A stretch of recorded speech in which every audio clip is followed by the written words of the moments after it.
Assalamualaikum warahmatullahi wabarakatuh. Alhamdulillah wassalatu wassalamu ala Rasulillah wa ala alihi wa ashabihi wa man ittaba'a hudahu wa walah. Subhanaka la ilma lana illa ma 'allamtana innaka antal alimul hakim. Wala hawla wala quwwata illa billahil aliyyil azim. Rabbana shrah lana sudurana wa yassir lana umurana wahlul 'uqdatam min lisani yafqahu qawli. Allahumma faqihna fid din wa 'allimna at-ta'wil. Allahumma ij'alna minal ladzina yastami'una al-qawla fayattabi'una ahsanah. Allahumma arinal haqqa haqqan warzuqna ittiba'ah wa arinal batila batilan warzuqna ijtinabah. Amma ba'd. Bapak-bapak, ada ibu-ibunya, Pak? Ibu-ibu jamaah salat maghrib Masjid Al-Hidayah rahimani wa rahimakumullah.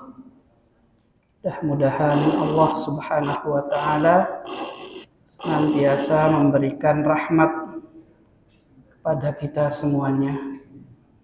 Yang dengan rahmat itu mudah-mudahan kelak di hari kiamat kita termasuk orang yang layak masuk surga Allah Subhanahu wa ta'ala. Insyaallah kita akan bahas hadis ke-6 ya Pak. Dari bab pertama, bab niat. Hadis ke-6 ini temanya tentang hukum yang berkaitan dengan orang yang hendak meninggal. Hadisnya hadis riwayat Sa'ad bin Abi Waqqas radhiyallahu anhu. Qala, Sa'ad berkata, ja'ani Rasulullah sallallahu alaihi wasallam ya'uduni ama hajjatil wada'. Jadi kata Sa'ad, Rasul iyadah. Kalau iyadah itu menjenguk ya Pak. Kalau takziah berarti ikut berduka cita.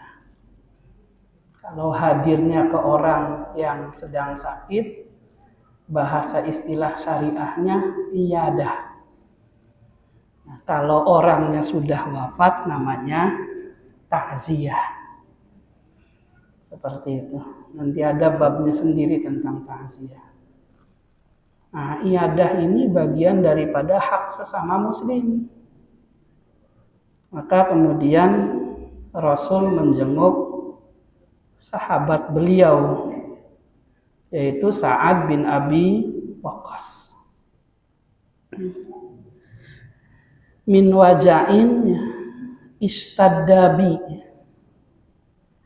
Karena wajah itu artinya sakit ya Pak. Istadda yang sangat parah bi menimpa diriku. Karena memang saat itu Sa'ad sedang sakit parah. Fakultu, kata Sa'ad bin Abi Waqqas, ya Rasulullah, wahai Rasulullah sallallahu alaihi wasallam, inni qad balagha bi minal waja'i ma tara. Sungguh saya ini sakitnya mencapai derajat yang seperti engkau lihat ya Rasul. Nah, ini bahasa santun ya Pak. Karena tidak mendahului takdir. Cuman seolah-olah kayaknya sakitnya ini ya wallahu a'lam agak susah sembuh karena sudah parah banget. Artinya ya Rasul, kalau lihat engkau kondisi saya semacam ini, kayaknya saya bahasa ininya, kayaknya saya nggak lama lagi wafat. Karena sakitnya sangat parah seperti itu. Tapi sebenarnya nggak mengeluh Pak. Karena mengeluh pada orang yang menjenguk itu bagian daripada hal yang dilarang oleh Allah Subhanahu wa taala. Bagian hal nanti ada hadisnya di Riyadhus Shalihin. Jadi di bab sabar, di antara yang dilarang orang sakit itu adalah mengeluh penyakitnya kepada orang yang menjenguk. Seperti itu. Tapi ini bukan bahasa mengeluh, tapi nanya hukum syariah. Makanya kemudian bahasa selanjutnya wa ana dzu malin. Ya Rasul, engkau lihat saya sakitnya parah seperti ini, tapi saya hartanya banyak. Wala yarisuni illa ibnatun li. Ahli waris saya cuman putri saya.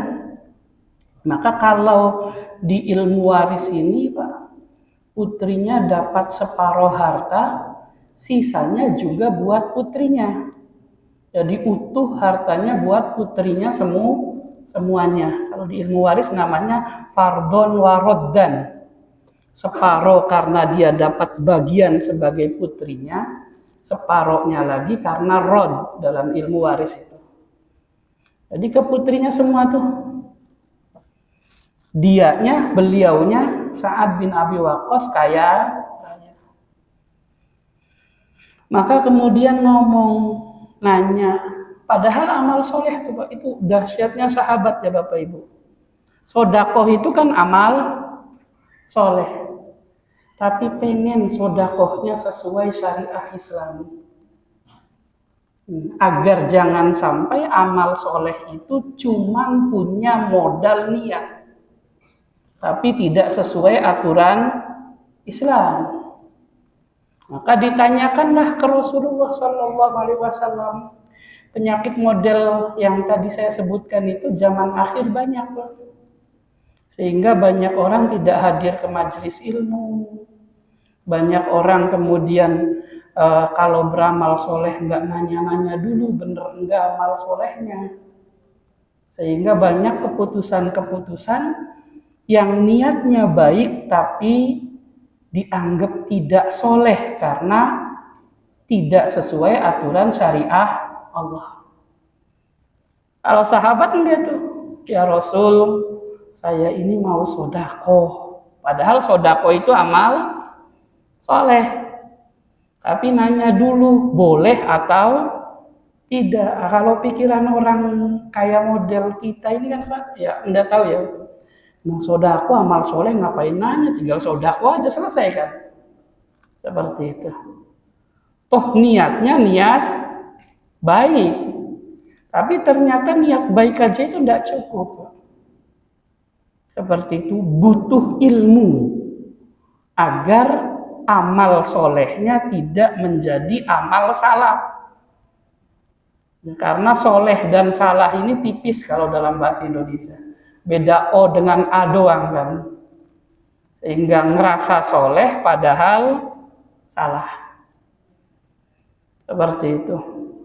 Maka di hadis lain itu ya, ketika Rasul ditanya, ya Rasul siapa umatmu yang mulia?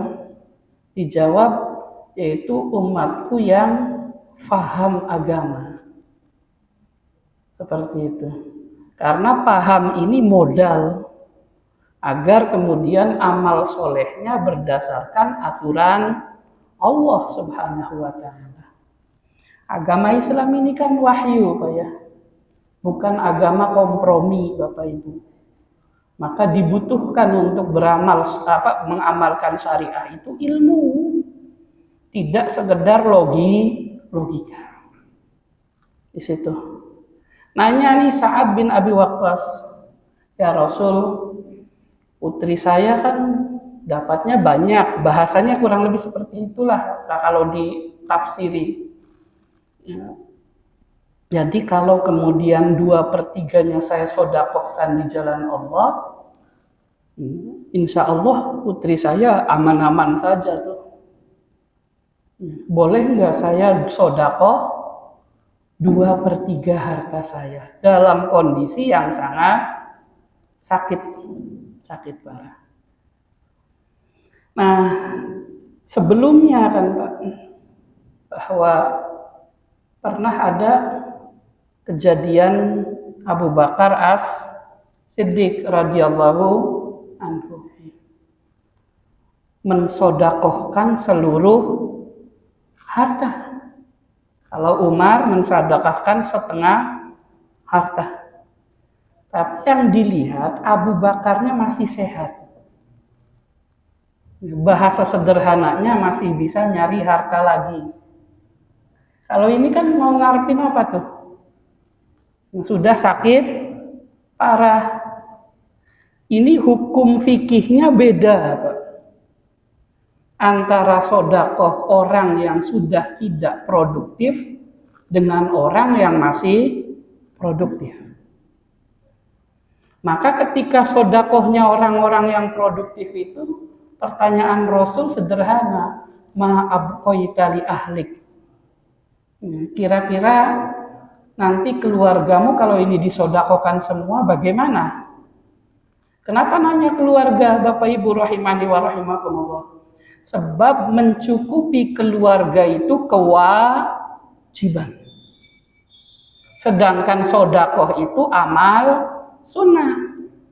Jadi jangan sampai kemudian ngamalin sunnah pengen mulia yang ditinggalin kewajiban. Itu sama aja kayak orang qiyamul lail khusyuk panjang nangis-nangis tapi nggak sholat subuh, kan gitu.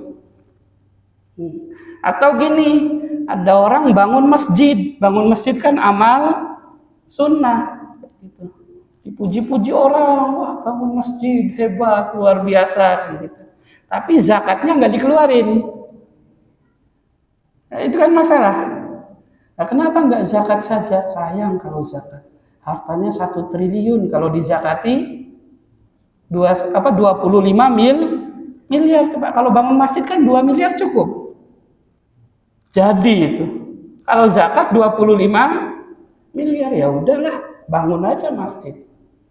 Orang tahunya kita baik, padahal ngamalin sunnah yang ditinggalin wajib. Atau contoh sederhananya gini, para jamaah rahimani wa rahimakumullah, anaknya terjebak riba. Gara-gara kebutuhan. Terus kemudian ibu bapaknya nyumbangin buat pesantren, itu tanah buat bangun pesantren aja. Nah, anaknya kemudian terjebak riba dalam hal misalnya rumah atau apa kayak gitu.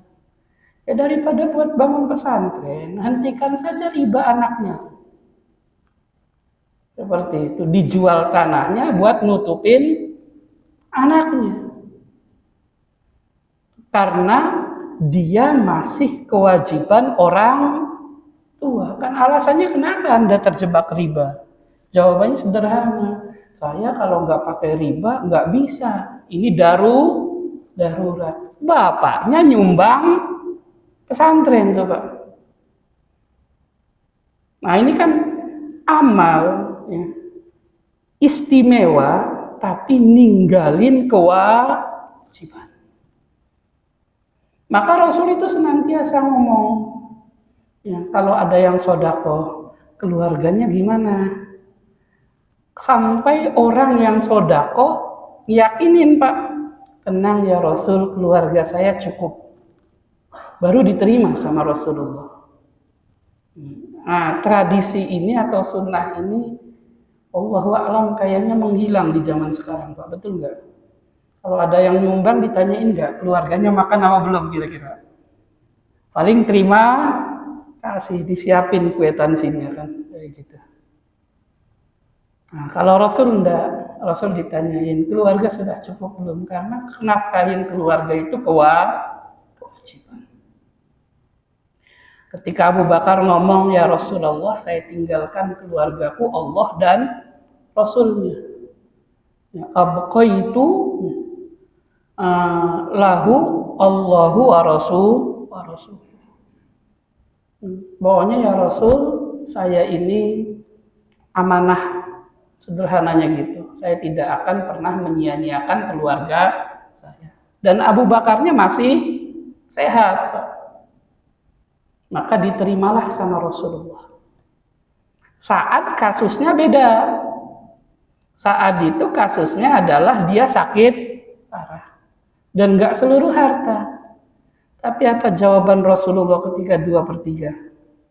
Qala la.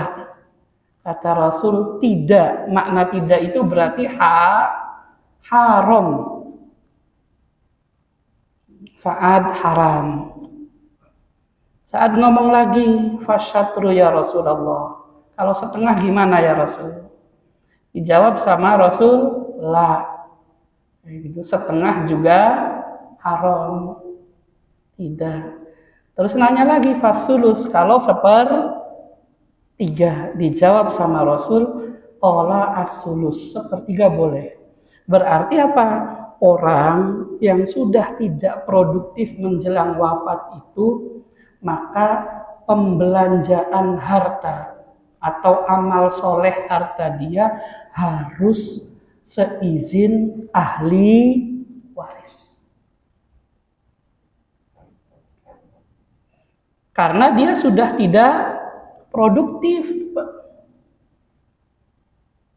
Seperti itu. Dan kemudian Islam batasin, tidak boleh lebih dari 1/3. Berarti kan hukumnya sama dengan hukum wasiat.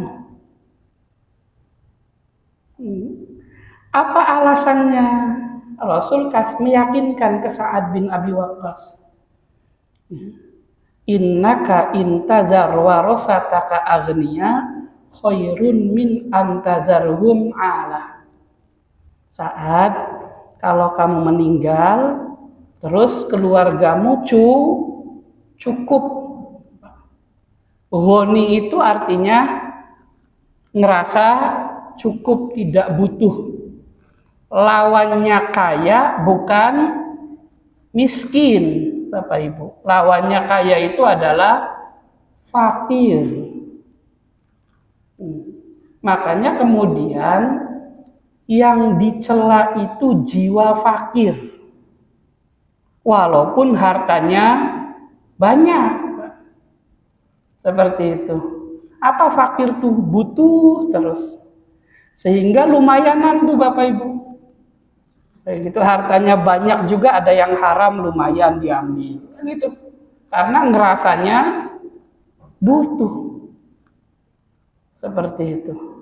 Tapi kalau ngerasa cukup, walaupun kemudian ekonominya pas-pasan, tidak akan jadi peminta-minta. Makanya di hadis lain Rasul mengatakan al-ghina ghinan nafas. Kaya itu, rasa cukup itu adanya di hati. Yang rusak iman kita itu fakir. Selalu merasa butuh, fakir, Pak. Seperti itu. Sebab orang fakir itu yang selalu ngerasa butuh itu kadang nggak bisa menyebabkan orang nggak kenal halal haram. Kadang juga lupa waktu, Pak. Kerja terus. Kenapa? Ngerasanya kurang. Sehingga yang ditinggalkan apa? Kewajiban ibadah, sholat nggak pernah, Quran nggak pernah dibaca, hadir ke majelis taklim seminggu sekali aja alasannya banyak. Kenapa? Selalu merasa kurang. Itu kan disindir sebenarnya sama Allah di surah Munafikun itu kan. Ya ayyuhallazina amanu la tulhikum amwalukum wala auladukum am dzikrillah. Fa may yaf'al dzalika fa ulaika humul khasirun. Kata Allah Subhanahu wa taala, hai orang-orang beriman, jangan sampai urusan harta ini melalaikan kalian akan zikrullah. Nah, apa makna zikrullah itu? Hak ibadah. Salat, ada baca Quran, ada hadir ke majelis ilmu. Sama kan Pak, kayak harta. Harta itu kan ada hak ibadahnya, ada zakat, ada hak anak yatim, itu kan hak ibadah harta. Dan tidak semuanya, hanya sebagian saja. Kerja silahkan, jalan-jalan silahkan, ya Pak, seneng-seneng silahkan, asal halal. Tapi jangan sampai menikmati dunianya meninggalkan amal soleh. Seperti itu. Hartanya digunakan buat beli mobil yang paling bagus, yang paling mahal, monggo, harta-hartanya apa dia kok. Mau bangun rumah megah, silahkan. Nambah istri juga boleh kan Pak ya? Kalau boleh kan gitu. Silahkan. Tapi jangan sampai kemudian gara-gara menikmati dunia lupa bahwa di harta itu ada hak ibadah. Problemnya kan gitu doang. Orang yang merasa kurang, yang dilupakan apa? Hak ibadahnya. Sehingga ada istilah P7 kan itu Pak.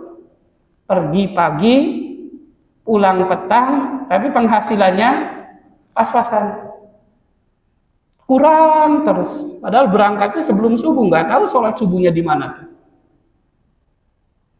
Nanti pulang jam 10 malam.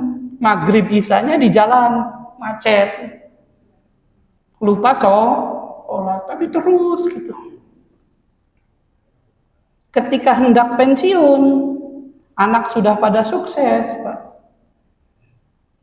Terus dia dapat uang pensiunan, masih pusing tuh. Ditanya, Pak, kenapa pusing? Mau pensiun, kan gitu. Kira-kira kerja apa lagi? Mikirinnya kerja lagi. Kapan terus mau ibadahnya kan? Padahal sudah dikasih nikmat Allah kecukupan. Tapi ambisinya selalu dunia. Gak mikir nanti kalau tiba-tiba wafat, terus bekalnya apa? Makanya kemudian di antara yang rusak ibadah seseorang itu adalah ambisi berlebih. Gak punya rem tuh Pak, terus kejar. Nah, kamu sekolah ya yang hebat, biar jadi dokter profesional. Ya nggak salah sih. Tapi gara-gara kemudian pengen didik anaknya jadi dokter, lupa diajarin sholat, lupa diajarin baca Quran. Yang merugikan kalau gini, kalau ternyata anaknya nurut, terus kemudian bisa kuliah kedokteran di luar negeri, pas nerima ijazah meninggal. Maka yang nyesek di orang tua apa Pak? Belum nyiapin bekal akhirat buat dia. Akhirnya itu kan. Jadi yang merusak amal soleh seseorang itu adalah tulul amal, ambisi berlebih. Sebenarnya punya cita-cita tidak masalah.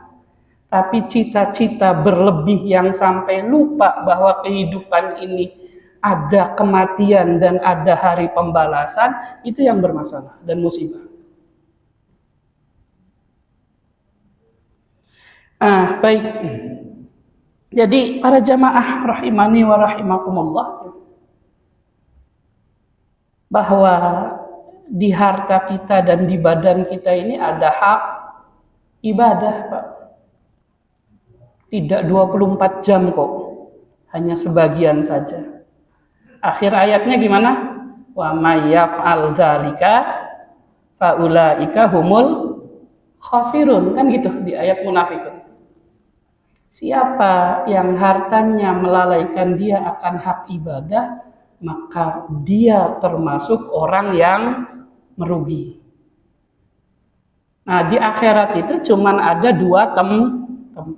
Kalau enggak surga, neraka, gitu. Kalau surga biasanya Al-Quran pakai bahasa al-falah atau al-fauz, keberuntungan. Ulaika humul muflihun, berarti ahli surga. Tapi kalau khosirun berarti maknanya ahli neraka. Maka pemahamannya apa Bapak Ibu rahimani wa rahimakumullah?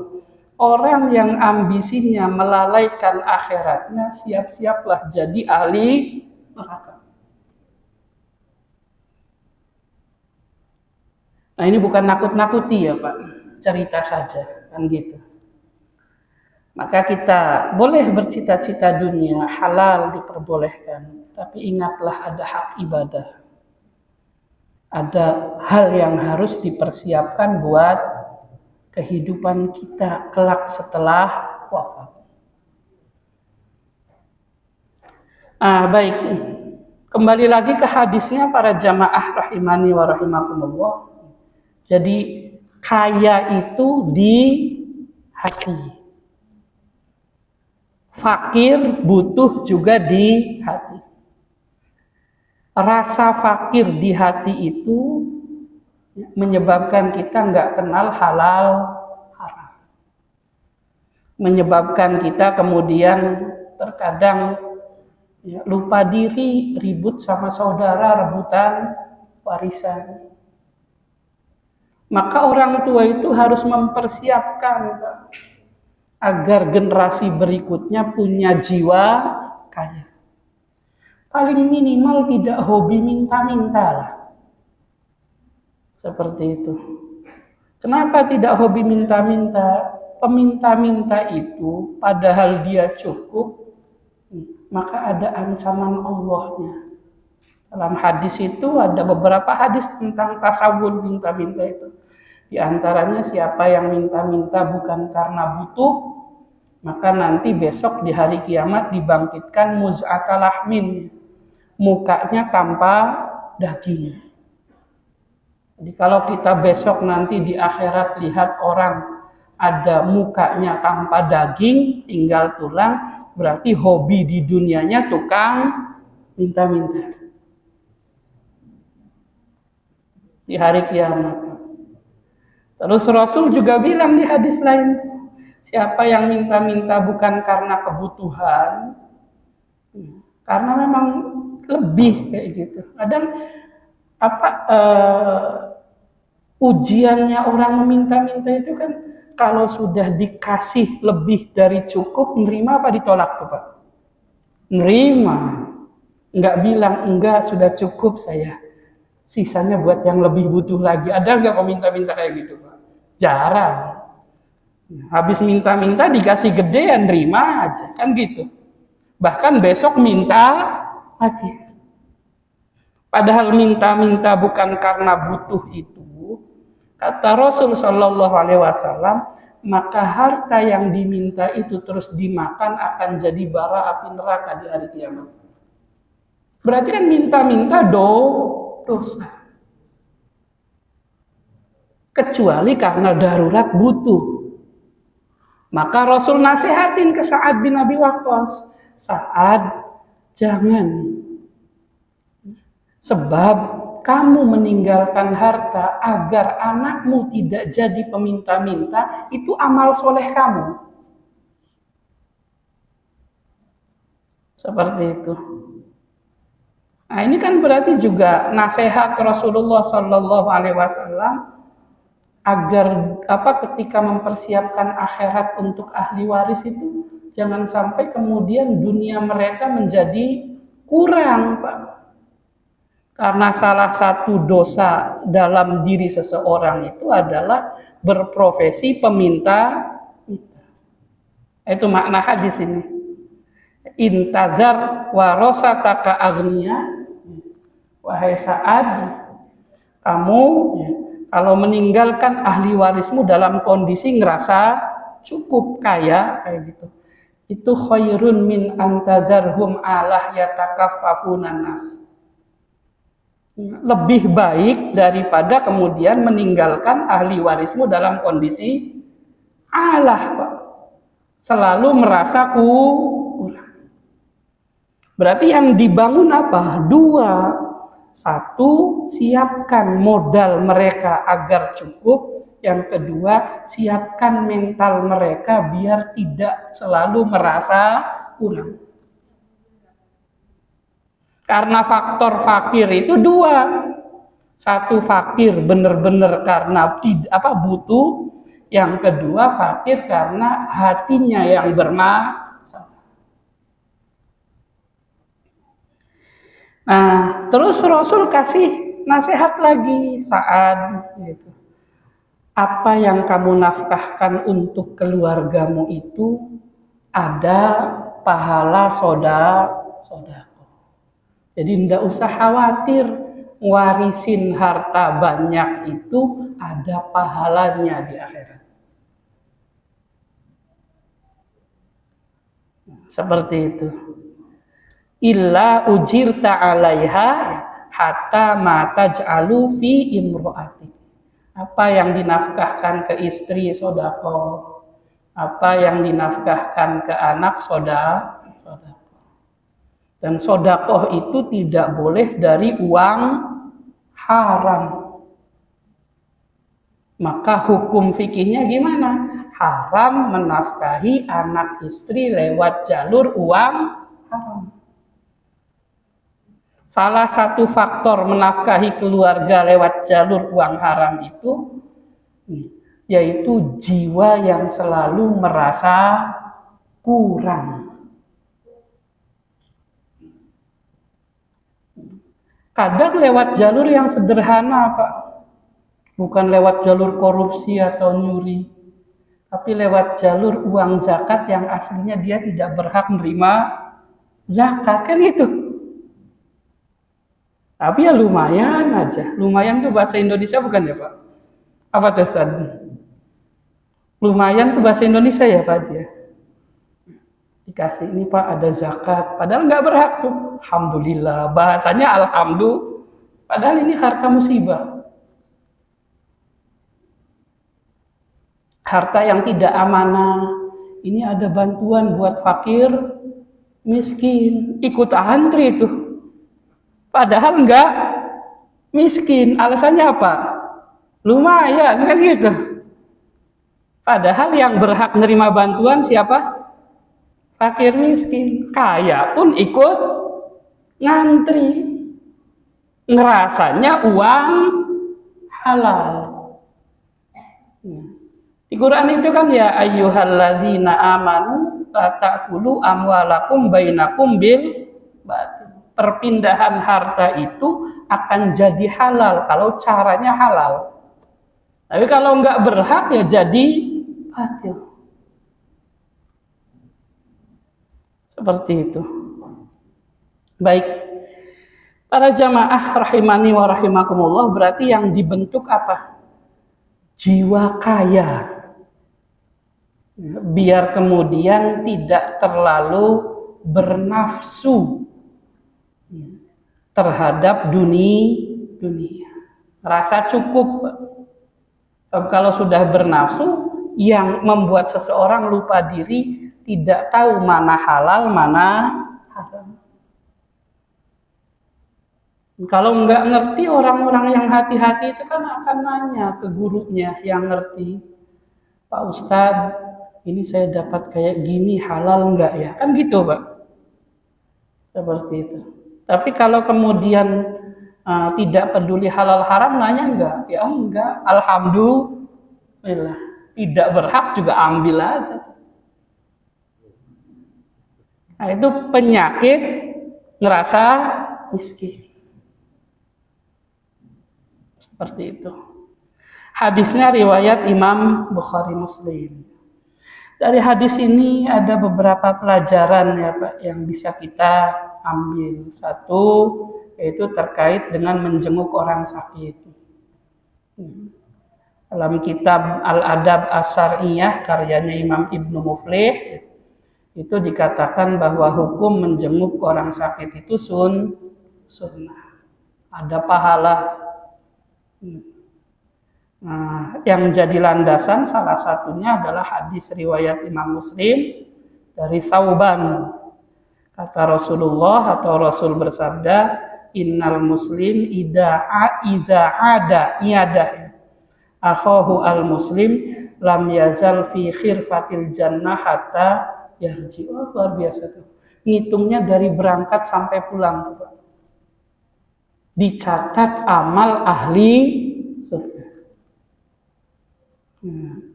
Lalu bagaimana kalau yang sakit tetangga jalannya muter dulu? Insya Allah pahalanya lebih banyak. Kok kesannya main-main? Dulu ada sahabat yang rumahnya jauh dari masjid, masyhur kan kisahnya itu. Ditawarin, kenapa nggak beli keledai? Kata dia, jawabnya sederhana, saya kayak gitu pengen pahala banyak. Maka saya sengaja tidak pakai kendaraan dan sengaja rumahnya paling jauh dari masjid, biar pahalanya banyak. Maka saya itu sering cerita bahwa daripada olahraganya sehabis subuh, mendingan olahraganya sebelum subuh. Tadi jam 4 selesai qiyamul lail, jalan tuh Pak, tapi muter ujungnya ke masjid. Daripada habis subuh jogging kan. Satu, udaranya lebih bersih. Yang kedua, satu langkah menghapus dosa, satu langkah naikin derajat. Padahal rumahnya samping masjid. Seperti itu. Nah, baik. Tapi jangan jam 12 malam ya Pak. Bahaya nanti. Nah, di situ berarti kalau ada yang nanya ke masjid pakai motor dengan jalan kaki, pahalanya sama enggak? Tidak sama. Kalau ke motor ngitung langkahnya bagaimana? Apakah putaran roda? Enggak, Pak. Seperti itu. Jadi kalau kemudian yang satu langkah menghapus menghapus dosa, satu langkah mengangkat derajat itu syaratnya apa? Jalan kaki. Buktinya apa? Ada sahabat yang nggak mau pakai keledai. Keledai itu kan nggak melangkah, tinggal duduk di atasnya. Alasannya sederhana. Dengan jalan kaki pahalanya lebih banyak. Jadi gagah naik mobil apa gagah jalan kaki ini Pak? Gagah jalan kaki kalau ke masjid kan gitu. Di dunia gagahan naik mobil. Tapi akhiratnya lebih mulia yang jalan kaki. Dan jalan kaki lebih sehat daripada naik mobil, kan olahraga. Di antara salah satu olahraga yang menyehatkan ya jalan kaki. Sampai orang bela-belain waktu jalan kaki muter kan gitu. Lebih baik daripada muter-muter lapangan, mendingan muterin masjid. Gitu. Ujungnya ke ini lagi apa muter-muter masjid itu. Ya niat berangkat ke masjid biar banyak pahalanya. Termasuk jenguk orang sakit. Baik, kemudian selanjutnya adalah wasiat ya Pak. Wasiat itu tidak boleh diberikan kepada ahli waris. Ini sudah dibahas ya. Ada hadisnya bahwa ahli waris itu sudah dapat bagian pasti, maka kemudian tidak sah wasiat yang peruntukannya buat ahli waris. Nanti dapatnya dua tuh, ya dari waris ya dari wasiat.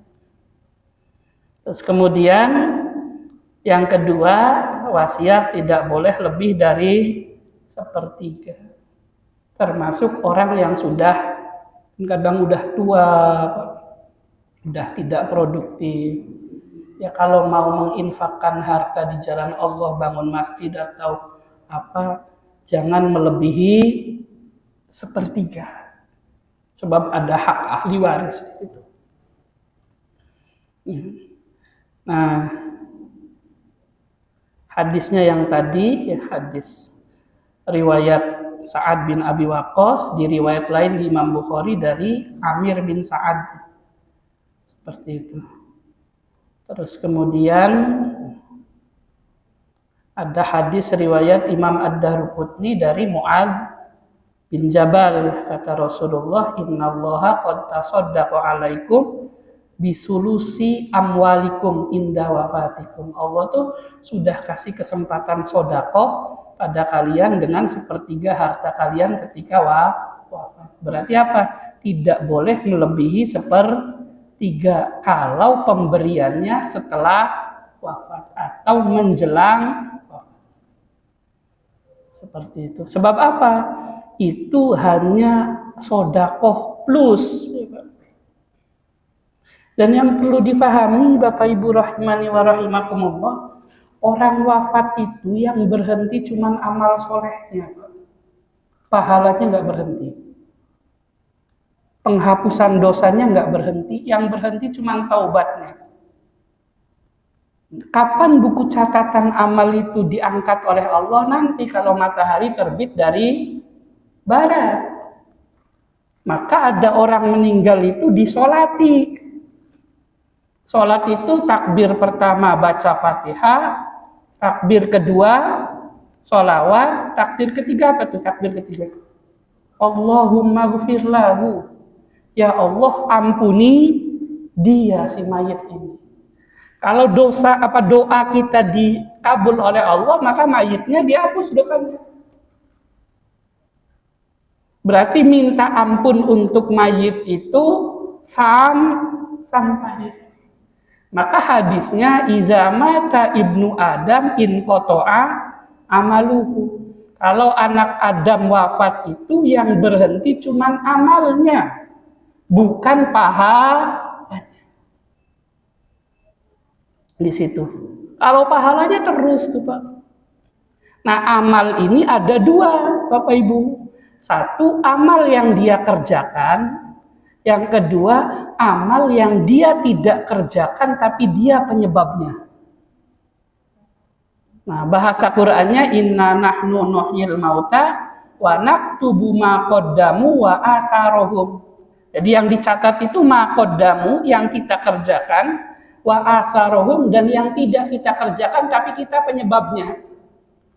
Yang tidak kita kerjakan tapi kita penyebabnya itu ada 3 kalau amal soleh. 1, sodakoh jariah. Kitanya kan sudah wafat, tapi masjid yang kita bangun masih ada. Berarti penyebab adanya masjid itu kita. Yang sholat orang lain. Yang kedua ilmu yang bermanfaat. Dan yang ketiga anak soleh. Jadi 3 ini amal yang tidak terputus, bukan pahala. Kalau pahala itu bisa lewat jalur orang lain cuma-cuma tanpa ada sebab. Ada nggak Pak yang doa Allahumma ghfir lil muslimina wal muslimat al ahya'i minhum wal amwat, yang hidup atau yang sudah? Sampai nggak doanya tuh? Sampai. Quran kok yang ngajarin itu. Walladzina ja'u min ba'dihim yaquluna rabbana ighfir lana wa li ikhwanina alladzina sabaquna bil iman. Suruh doain pendahulu yang meninggal dalam kondisi iman. Nah, jadi kirim pahala sampai, minta ampun sampai, walaupun bukan anak sendiri. Saya pernah para jamaah khutbah Jumat, terus kemudian sama DKM-nya, Ustadz habis ini ngimamin sholat jenazah ya. Saya nggak kenal tuh dengan jenazah, tapi saya doain ampuni dia, sayangi dia, kan gitu. Sampai nggak Pak? Ya insya Allah mudah-mudahan sampai. Karena sholat jenazah yang merintahin Allah sama Rasulullah. Nah gitu. Baik, mudah-mudahan bisa difahami ya para jamaah rahimani wa rahimakumullah. Terima kasih. Wallahu a'lam bishawab. Subhanakallahumma wa bihamdika asyhadu an la ilaha illa anta astaghfiruka wa atubu ilaik. Assalamualaikum warahmatullahi wabarakatuh.